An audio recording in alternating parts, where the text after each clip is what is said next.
नमस्कार, युवास्तंभ न्यूज नेटमध्ये आपले स्वागत आहे. आपण आहोत दक्षिण मुंबईच्या वॉर्ड क्रमांक 216 या ठिकाणी. मनसेचे जे अधिकृत उमेदवार आहेत राजश्रीताई आपल्यासोबत जोडलेले आहेत. एकूणच कोणत्या मुद्द्यांवरती आज ह्या निवडणुकीच्या प्रचारामध्ये सामील झालेले आहेत आणि एक उमेदवार म्हणून काय अपेक्षा लोकांनी यांच्याकडून पकडलेल्या आहेत आपण ते त्यांच्याकडूनच जाणून घेऊया. काय सांगाल राजश्रीताई? आपण आता गेली बरेच दिवस प्रचार करत आहात. काय लोकांचा रिस्पॉन्स आहे? कशा पद्धतीच्या मागण्या तुमच्या समोर येत आहेत? प्रचारामध्ये आधी सगळ्यांना नमस्कार, जय महाराष्ट्र. ॲक्च्युली प्रचार करताना सगळ्यांनी मला खूप पॉझिटिव्ह रिस्पॉन्स दिलेला आहे. पण त्या प्रचारामध्ये सगळ्यांच्या ना कंप्लेंट्स खूप होत्या. खूप कंप्लेंट्स आहेत, अतिशय कंप्लेंट्स आहेत. BIT सारखं जे मुंबईचं आपण डायहार्ट सिटी म्हणतो, ही BIT सारख्या ठिकाणी जी मुंबईत आहे, मधोमध आहे, त्या BITला प्यायला पाण्याची सुद्धा सोय ह्या विकासाच्या सरकारने केलेलं नाही आहे. आणि आजही प्रत्येक घरामध्ये मी एवढ्या म्हणजे जवळजवळ 18 बिल्डिंग्स आहेत तिकडे, जास्त असतील बहुतेक, पण एवढ्या बिल्डिंगमध्ये प्रत्येकाचं एकच कंप्लेंट आहे की आम्हाला पाणी नाही आहे किंवा पाण्याचा फोर्स नाही आहे किंवा जे पाणी येत आहे प्यायला ते अगदी करंगळीच्या धारी एवढं इतकं बारीक पाणी आहे आणि तेही पिवळं पाणी येतं आहे. आणि अशा परिस्थितीत, आणि मुंबई आपण म्हणतो आपण मुंबईत राहणारी माणसं आहोत आणि मुंबईतल्या माणसांनाच असा त्रास आहे पाण्याचा, ही काय गोष्ट बरोबर नाही आहे. शिवाय आता मी ज्या वॉर्डमधून येते 216 मध्ये अलिबाई प्रेमजी मार्ग रोड जो आहे, त्या रोडला फुटपाथ हे माणसांसाठी नाहीच आहे. फुटपाथ हे फक्त आणि फक्त म्हणजे बाईक्स रिपेअर करणारी माणसं आहेत त्या माणसांसाठीच आहे. आणि तिथे जर आम्ही पादचारी जे आहे ते खालतून चालतात, त्यांचे ऍक्सिडेंट होतात आहे. विकासाच्या सरकारला याचं काही पडलेलं नाही आहे. कदाचित त्यांचं काहीतरी सेटिंग असू शकतं किंवा त्यांनी काहीतरी ठरवलेले काही असू पण शकतात, काहीच सांगता येत नाही मला यातलं. पण एक आहे, ती फुटपाथ ह्या पादचाऱ्यांसाठी नाही आहे, फक्त ही रिपेअर म्हणजे गाड्या रिपेअर करणाऱ्या माणसांसाठीच आहे. एवढं मी आतापर्यंत बघितलं. शिवाय तिकडे राहणाऱ्या माणसांच्या म्हणजे 2 बिल्डिंगच्या मधल्या ज्या हाऊस गल्ल्या आहेत त्या इतक्या तुडुंब भरलेल्या आहेत. फार वाईट आणि दयनीय अवस्थामध्ये हे लोक, मुंबईकर, आपले मुंबईकर, जे मुंबईचं मूळ ठिकाण आहे ग्रँड रोड, अशा ठिकाणी हे मुंबईकर राहतात आहे. ना त्यांच्या कोणाच्या आरोग्याचं त्यांना काही पडलेलं आहे, ना शिक्षणाचं पडलेलं आहे.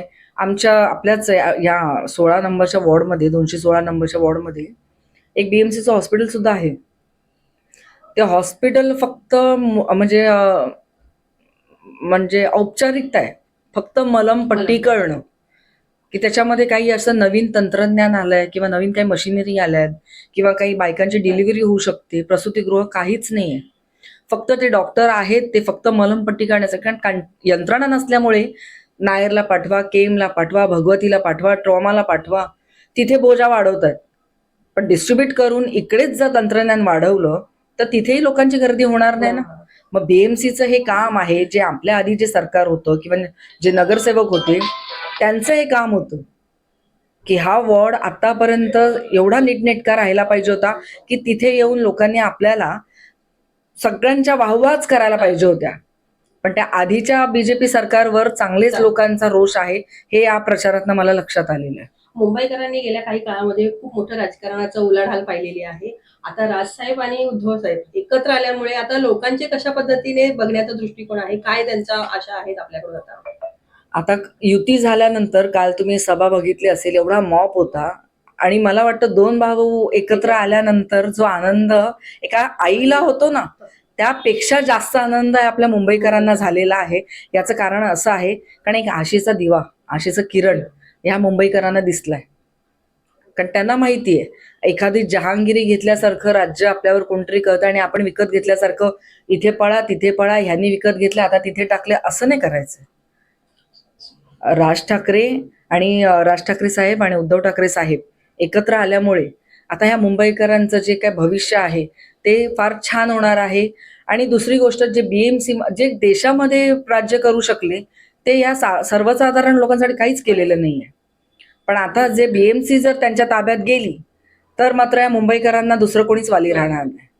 एकूणच आता मुंबईमध्ये अनेक प्रश्न मुंबईकर सहन करतायत. आता गेल्या काही दिवसांमध्ये भाषावाद झाला, प्रांतवाद झाला, सगळेच वाद निर्माण झाले होते मराठी भाषांमध्ये आणि हिंदी भाषिकांमध्ये. परंतु आता मराठी माणसाला कुठेतरी एक आशा, होप आपल्या या पक्षाकडून किंवा उभाटा गटाकडून आली आहे. जर निवडून आले तर मराठी माणसांसाठी कशा पद्धतीचा बदलाव असू शकतो जर पालिकेवरती पुन्हा एकदा आपला झेंडा फरकला तर? पालिकेवर एकदा आपला झेंडा फडकला किंवा आपल्यातलं कोणी महापौर झालं तर असं आहे की ह्या माणसांमध्ये जो आशेचा किरण आहे, त्यांची जी बौद्धिक पातळी आहे ती फार वाढणार आहे. विचार करायला मोकळीक मिळणार आहे की आपण काय चुकीचं करत होतो आणि काय बरोबर आहे यातला फरक त्यांना जाणवणार आहे. आपलं मनसेचं सरकार किंवा शिवसेनेचं सरकार जर तिकडे आलं उद्धव बाळासाहेब ठाकरेंचं, तर ह्या लोकांना आरोग्य, नंतर शैक्षणिक आणि रोजगाराच्या सगळ्या ज्या काय प्रश्न आहे ते सॉल्व्ह होणारच आहे त्यांचे. तसे तर आपल्या आदित्य साहेबांनी पण सांगितलेलंच आहे की आपल्याला तळापासून काम करायचंय आणि आपल्या मराठी माणूस हा तळातनच उभा राहिलेला माणूस आहे. त्याच्यासाठी काम करणं फार महत्वाचं आहे. आता एकूणच मराठी माणसांसाठी पुन्हा एकदा उभाटा गटामधून मनसे किंवा आपले उद्धव बाळासाहेब ठाकरे यांच्याकडून जे काही प्रयत्न मराठी माणसांसाठी आहेत ते पुन्हा एकदा कुठेतरी होप्स मराठी माणसांच्या मनामध्ये, इथे मुंबईकरांच्या मनामध्ये रुजलेला आहे. आणि कदाचित याच गोष्टीसाठी मुंबईकर आतापर्यंत थांबला होता, निवडणूक कधी येते आणि पुन्हा एकदा आम्ही मतदान करून आमचा भगवा पुन्हा एकदा पालिकेवरती कसा फडकेल, ही जी आशा होती ही या निवडणुकीच्या माध्यमातून कदाचित लोकांपर्यंत पोहोचवत आहेत. आणि या पद्धतीने आशा सुद्धा आपल्या ताईंनी पकडलेली आहे की लोकांनी भरभरून मत द्यावे आणि जिंकून आणावे आपल्या मराठी माणसांचे प्रश्न सोडवण्यासाठी. पाहत राहा युवास्तंभ न्यूज नेटवर्क, मुंबई युवास्तंभ.